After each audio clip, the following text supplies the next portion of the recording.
everybody, welcome back to my channel. I'm Magical Jill, and today we're doing a kind of like a life update sort of thing. Lately I've been having a lot of problems with my anxiety and subsequently my depression, and it's made it so I haven't really been wanting to do things. Well, it's like you have and you haven't. Mm-hmm. You know, like it's kind of hard to describe. I don't know, I'd push back on one thing here for you. I think you have wanted to do things. I think you've just been so tired. I have been very tired. I've been dealing with a lot of sleep disorder problems. I have to do a sleep study for that. Yeah, we talked to a doctor the other day about that, who basically said the way you live your entire life is trash. Pretty much, yeah. They said things like, you can't have your cats in your room, you can't go on your phone before bed, you have to go to bed at a normal time, like a normal person. And it's like, yeah, I get it. I mean, I know I'm supposed to be like a normal person here, but I'm not. And I kind of feel like I need therapy. Would you say you're not like other girls?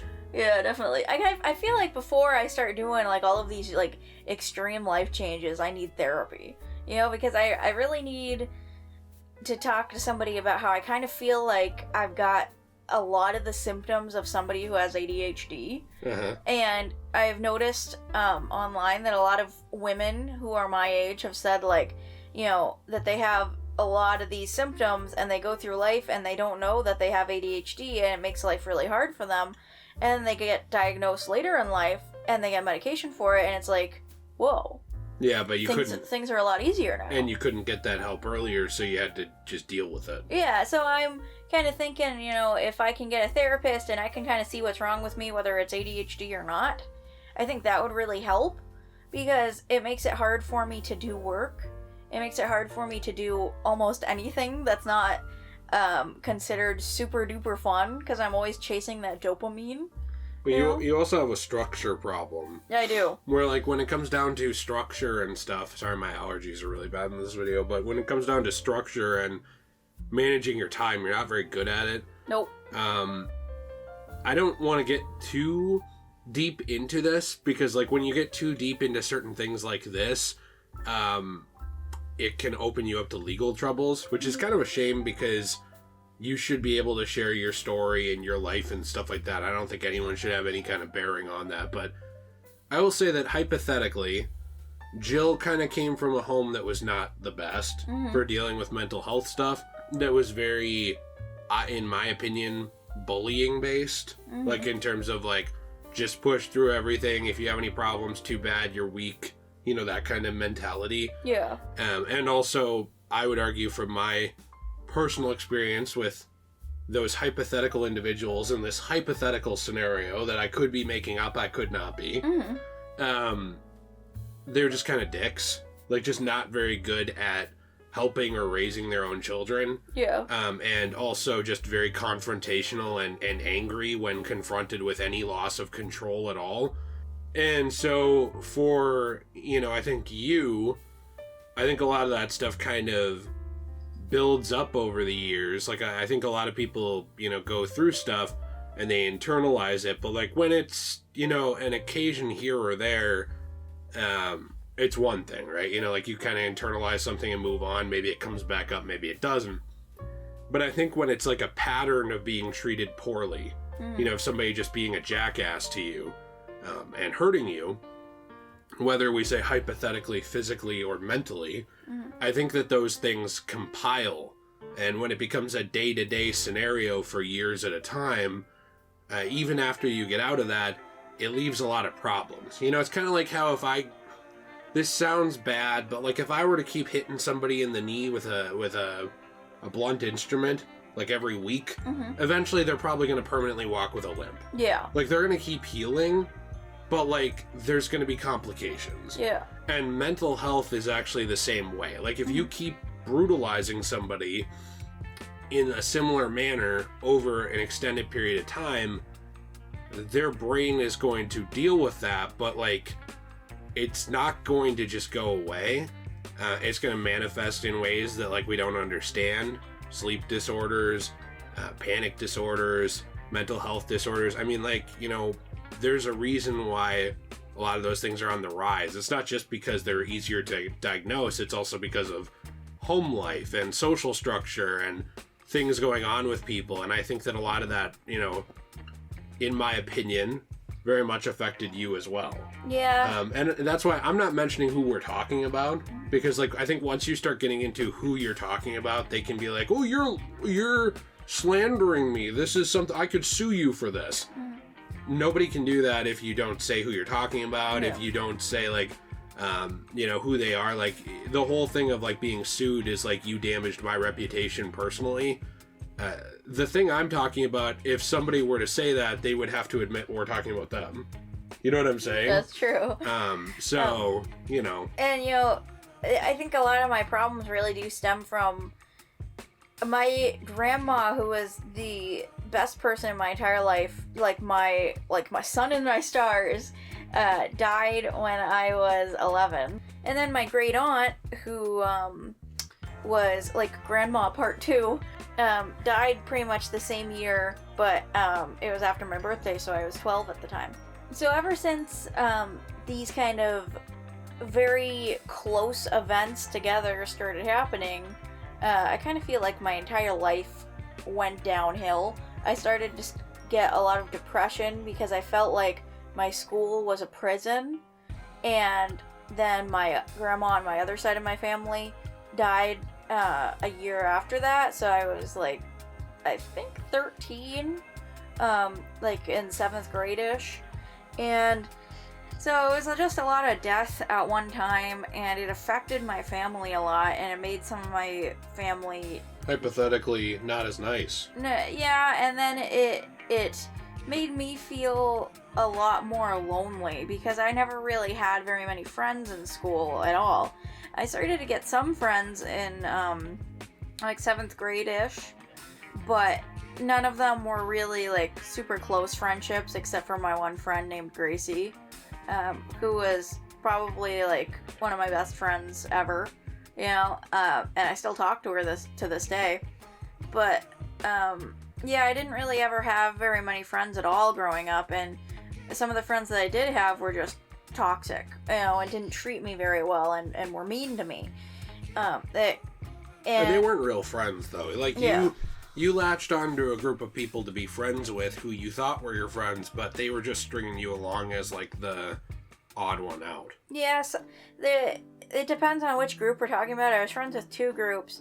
One group strung me along like that, and then there was another group who made me feel like I belonged, but there was one specific person in it who hypothetically would physically hurt me a lot, and was my first love, if that makes sense. I don't know if you'd necessarily call it real love or anything like that, but it was the first person I was ever with, like dated. And so that was really hard for me because I thought that kind of stuff was normal, I guess. You thought like getting pushed around and hit and being mean to somebody, like having somebody be mean to you, was just normal. Well, depending on where you live, it sadly is, but it shouldn't be. And I always felt small and helpless, and I started to get a lot of bad problems where I'd want to do bad stuff to myself and stuff like that. And I never really found a therapist that worked for me. And there was one therapist that I had for a while that I liked, and she was nice, but I don't think she really understood.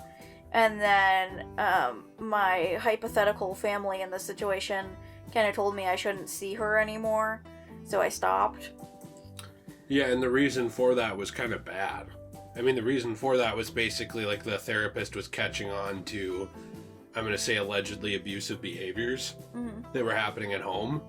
And I don't know why, so what I don't understand is this. So, let's say there's a situation where a therapist gets a client and the client tells the therapist about how they're being beaten. And the therapist is like, well, that's not okay. I don't understand how that could happen. And then, in a scenario, parents of that person could say, or family members of that person could say, hey, you can't see that therapist anymore because they're putting ideas in your head. And the therapist doesn't report that. Or nothing comes of that for the minor Mhm. You know, in this, in say my made up scenario, who's talking to a therapist, I don't really understand like how bad CPS has to be with certain things. I guess it's kind of what I'm getting at, where like it seems like there's a lot of situations in the world where somebody will very clearly tell an authority figure like, hey, bad things are happening to me, and they'll be like, oh, that sucks, and then nothing comes of it. I don't understand how that happens. That happens a lot, especially in the school system, sadly, because these adults just don't care, especially when you're a teenager. They don't care. They think you're close enough to an adult, deal with your own problems. Yeah. It doesn't matter that you're still a minor. You know, you're close enough to an adult. Leave. But nobody Deal with it. Nobody has that kind of mentality with anything else, though, when it comes to minors. Like, it's really weird, because, like, every time minors come up, it'll be like, this person's 17 years and 364 days, but they're still a minor and blah, blah, blah. And, like, you know, the internet and all these people get all preachy about it. Yeah. But then when it comes down to, like, being protected and having your safety and welfare managed, it's like, it doesn't seem like people care or like are aware of it. And then after you turn 18, you're really screwed, because if you're in a bad situation and you have zero money, you're probably not in school anymore, or if you are, you know, the only thing that like some of the government could say to you, or like the police could say to you, is, well, why don't you just move out? Yeah, with no help to you. Yeah. I mean, that's why a lot of people stay in abusive situations until they're like in their 20s, or they get booted out at 18 and they're homeless. Yeah. That's, it's very, very, very sad. And, you know, I've had a very interesting, life before coming here to Minnesota, and I went from having zero responsibilities and, being extremely sad all the time and only being able to just be in my house to a life. Like, Yeah. I went from being a prisoner to having a life in a very short amount of time. And a lot of it is still overwhelming for me, you know, because I'm still getting used to doing things and having a routine. I'm not very good at routines, I never have been, but trying to have a routine and trying to understand how food goes into my body, you know, and being responsible for my own diet, and being responsible for my own time, and being responsible for my cats. And it's something that weighs a lot on me, and it's hard for me to do because I've never had to do these things, especially because now I also have a job. I've never had a job before. I'm 21 years old, and this is my first year of life where I've ever had a job. Mm-hmm. You know? And I can't drive, and so in a lot of ways, sometimes I still kind of feel like a kid. And even though I'm trying my best to kind of get out of that and remember that I'm an adult now, I can do what I want, you know, I can make my life better, my brain still goes back into some of these recesses and makes things very hard for me. And that's kind of why I've been having a hard time posting. That's why I've been having a hard time making art. I have been trying, you know, to make art, but sometimes it gets kind of hard for me to make it and then post it on my website, you know? And that's something that actually really means a lot to me, is the whole website stuff. I mean, you guys know that because I, like, mention it every fucking video. But, you know, it is hard for me to sometimes make art. It's hard for me to post about my art. I've been trying to post more reels on Instagram, and even that's hard for me. It's hard for you to get videos done, like, in a structured way. Yeah. I mean, it's hard for me to sometimes put on makeup and put on clothes and go sit in front of a camera. You know, it gives me anxiety sometimes, which is silly, because it shouldn't. And, like, remember that day when we were going to film some reels and I got upset because I was, like, really worried about showing up on camera? Mm-hmm. You know, some of these things are just overwhelming to me when they wouldn't be to other people. And so I've kind of been dealing with a lot of that stuff lately. But I'm kind of hoping that I can start pulling through it and start posting more, because I really want this channel to be successful. I want my life to be successful. I want my shop to be successful. I want to keep trying to work on myself and my weight and my mind and all of those things, you know. They all play into why you haven't really been posting much on this channel too. I mean, you talked a lot about your shop and your art, but like, I think people here, not that they don't care about that at all, but I think a lot of people here, you know, probably the big question would be like, why do you disappear for a week and a half or 2 weeks at a time on this channel? And I think that, you know, not saying your art stuff isn't important, but I think that that's kind of maybe the question that certain people, like, why we wanted to make this, why we wanted to talk about this, so that people kind of know. It doesn't mean that, like, you don't care about the channel. It doesn't mean that it's like, it's whatever, who cares, these people don't matter, this channel doesn't matter. It's nothing like that. It's just like, we have a lot of problems together too. Like, I have my own mental and health problems, and I have a lot of issues with my time. And a lot of work. I work probably 60 to 80 hour work weeks. I make below minimum wage. Just on your channels. For that stuff. Yeah. And I do it because I enjoy it. And I do it because I want to make YouTube stuff. And I want to make people happy. And it, you know, it's the first time I've ever felt like, yeah, it's not monetarily rewarding. I mean, I'm sure it is for the big boys, but not for me. But it's the first time I've ever felt like, hey, something I'm doing matters to somebody, you know? Like, I get messages sometimes like, I was going to exit the planet, and like, this video about Batman made me not. And I'm like, I don't understand how, but that matters to me, you know, that like I can have any kind of position where I can make people happy or make them feel like things are like okay for a little bit. You know what I mean? And that's how I feel about my art and my YouTube too, is this is the only thing I have ever done that doesn't make me want to die. Right, it doesn't make you sad. Yeah. But at the same time, sometimes it does, because you'll try and get things done, or you'll try and push through things. And you know, sometimes it works, and that's good, and things get done. And sometimes you have to work around certain things with mental stuff and still get it done. I think at the end of the day, though, you do need to get it done without demonizing and terrorizing yourself. I think that's the problem, is like, once you fail once, for you, it feels like the world's over. Like, you were going to put up a video 2 days ago. Yeah. But because you didn't, then the next day you had the attitude of like, well, what's the point? I already missed it. This channel's going to fail. Nobody's going to watch it. And I think that a lot of times that kind of stuff weighs on you, especially, where like one small, like, mess up or like, you know, inconvenience will feel like it's ruined everything. Yeah. And I think that there's kind of different ways that people have to go about things. I genuinely do believe that sometimes in life, no matter who you are, not always, but I do think sometimes everyone has to brute force their way through their problem and just get something done, because sometimes that can get them out of that rut. Other times, though, I think that, you know, like a very good piece of advice for mental health or any kind of health is to work around your limitations or any kind of issues. It's just, you don't want to set up more limitations than you have. You know what I mean? Like, you don't want to build your limitations so that you feel more helpless. But you also wouldn't ask a guy to run a marathon on a broken leg. No. You know, you would accommodate that. Yeah. And you would find something that person can do. Yeah. And I think that that's kind of how a lot of this stuff works, is like, you have to decide, and people at home have to decide, you know, like, I'm not a doctor, so like, I can't give you medical advice, but my genuine opinion when it comes to going through hard times, whether it's with depression, anxiety, or whatever, because I have that stuff too, just in different forms. I have a depressive disorder, I have an anxiety issue. And that's one of the reasons we connected so well together, is because I think you were in a very dark place too when we met.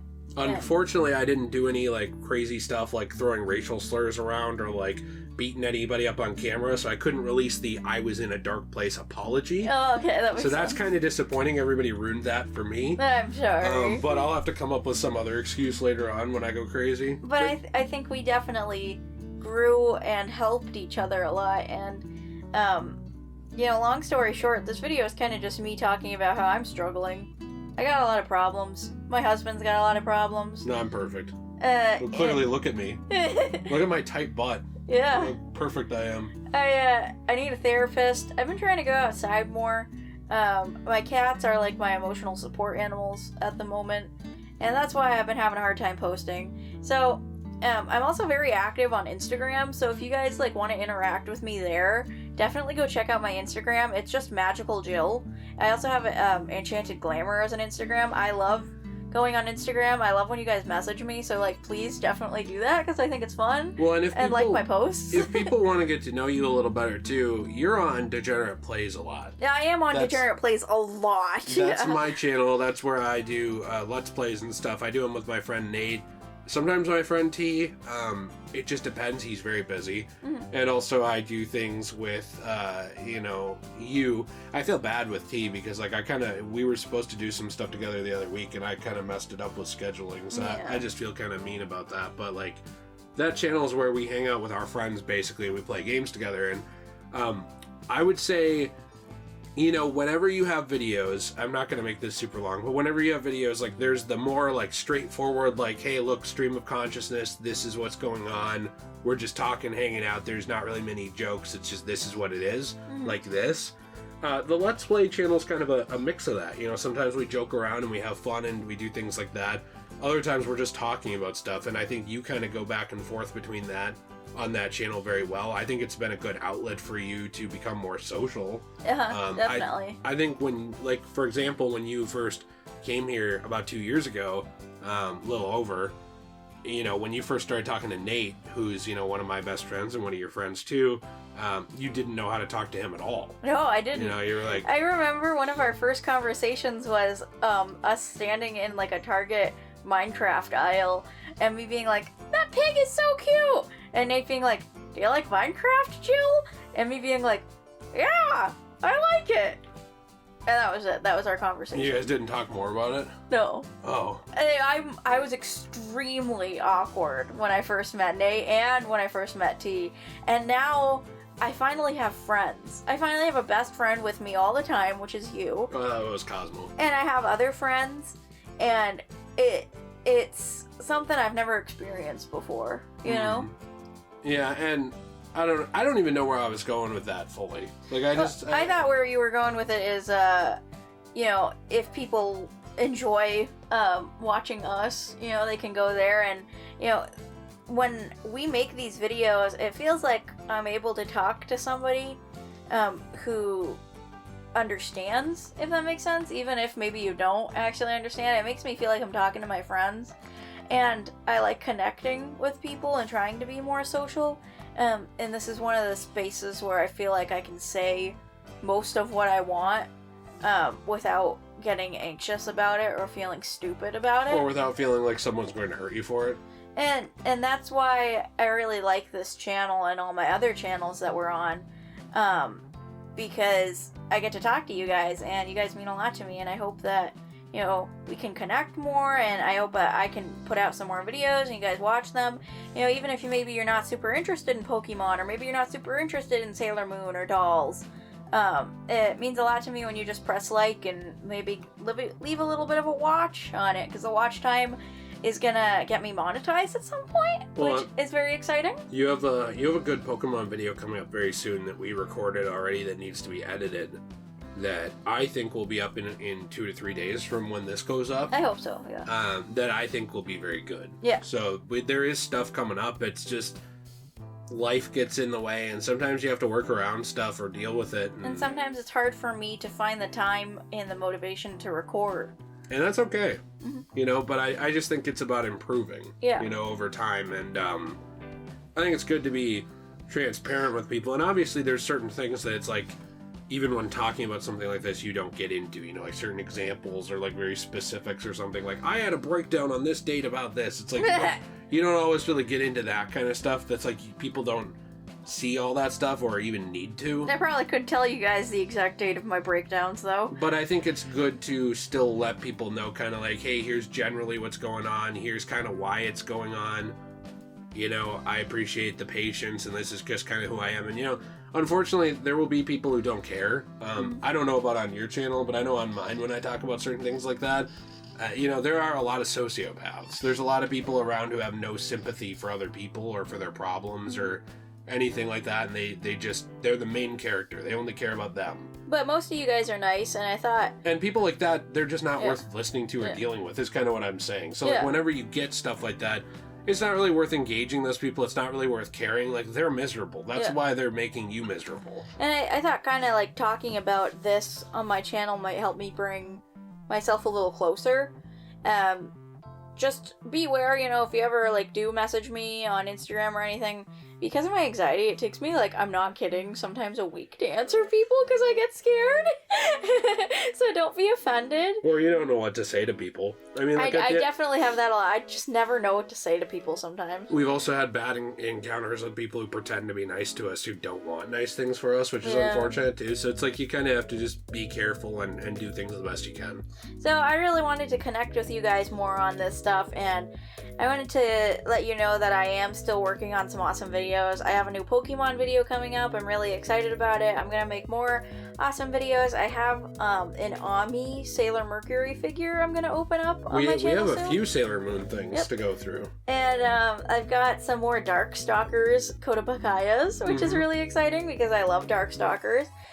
So I hope you guys stick around for all of that stuff because it really means a lot to me. And so definitely click that subscribe button and press like. And, you know, in the comments, you could always tell me, you know, maybe what you're struggling with and stuff like that. I feel like this place should be a nice place for everybody. And I always get rid of mean people. So please don't worry about somebody going to be mean to you in the comments because they're probably just going to get blocked right away.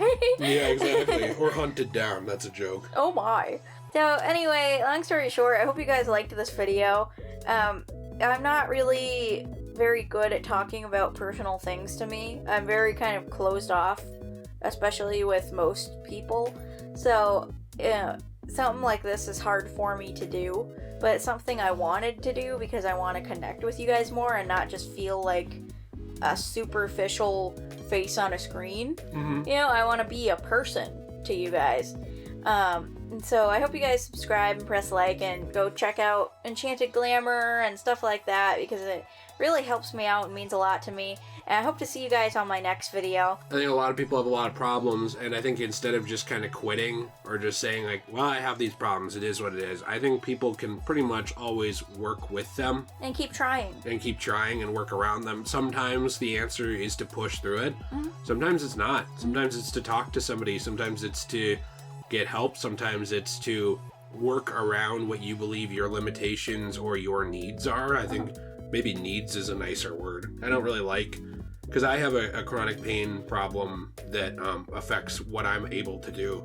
I really don't like when people act like I'm limited, but like I need to work around that and work with what I have. And I think that mental stuff is the same way. And I think that's kind of the crux of the video, is that's what we're trying to do. And I genuinely think that's important for people to be aware of and important for them to be willing to do in their own life. Is and it's sad to me, I've seen so many times where like someone is depressed or upset and like their friends don't get it or like don't realize what's going on, or it's like, they're just down, they'll feel better, and then that person is gone.